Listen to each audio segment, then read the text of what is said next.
In this Bible story from the book of Job, there is a wealthy man named Job residing in an area called Uz with his extended family and vast flocks. He is blameless and upright, constantly mindful to live in a righteous manner. From the book of Job chapter 1 verse 1. God mentions Job to Satan saying, "There is no one on earth like him. He is blameless and upright, a man who fears God and shuns evil." However, Satan contends that Job is only righteous because God has favored him generously. Satan dares God that, if given the approval to inflict suffering, Job will change and curse God. God permits Satan to abuse Job to experiment with this brazen claim, but he forbids Satan to take Job's life in the manner. The tribulations of Job. Over the time of one day, Job is given 4 reports, each informing him that his sheep, servants, and 10 children have all died due to thieving intruders or natural disasters.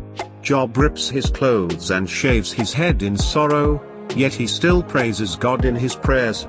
Satan arrives in heaven again, and God allows him another opportunity to test Job. This time, Job is distressed with terrible skin sores.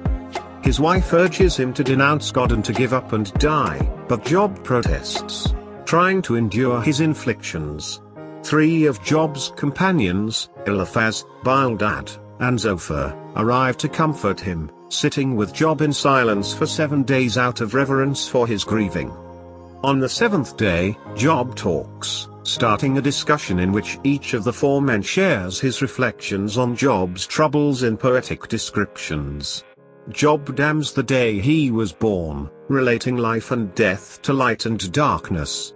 He hopes that his birth had been obscured in darkness and desires to have never been born, believing that life only increases his suffering. Eliphaz replies that Job, who has comforted other people, now reveals that he never actually knew their pain. Eliphaz concludes that Job's pain must be due to some sin Job has acted, and he recommends Job to seek God's favor. Bildad and Zophar agree that Job must have performed evil to provoke God's justice and argue that he should attempt to manifest more innocent behavior. Bildad supposes that Job's children brought their deaths upon themselves. Even worse, Zophar suggests that whatever wrongdoing Job has done, he likely deserves more suffering than what he has experienced. Job contemplates the mystery of God. Job reacts to each of these remarks, becoming so angry that he calls his sympathizers worthless physicians who whitewash their help with lies. From the book of Job chapter 13 verse 4. He questions why God judges people by their deeds if God can just as easily change or forgive their behavior.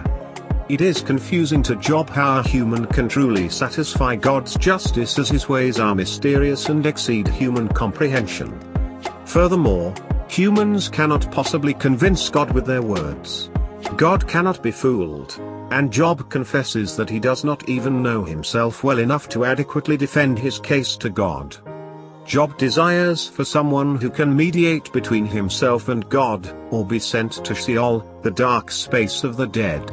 Job believes that there is a witness or a redeemer in heaven who will testify for his integrity. From the book of Job chapter 16 verse 19 and chapter 19 verse 25.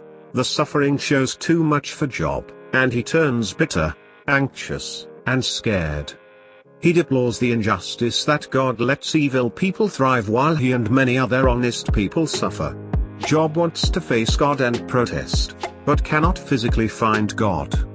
He assumes that wisdom is concealed from humans, but he decides to persevere in seeking wisdom by fearing God and evading evil. God consoles Job. God eventually intervenes, commanding Job to be brave, and explains various detailed features of his creation. Overcome by the appearance of God, Job recognizes God's infinite power and accepts the constraints of his human understanding. This response pleases God, but he is upset with Eliphaz, Bildad, and Zophar for emitting lousy advice.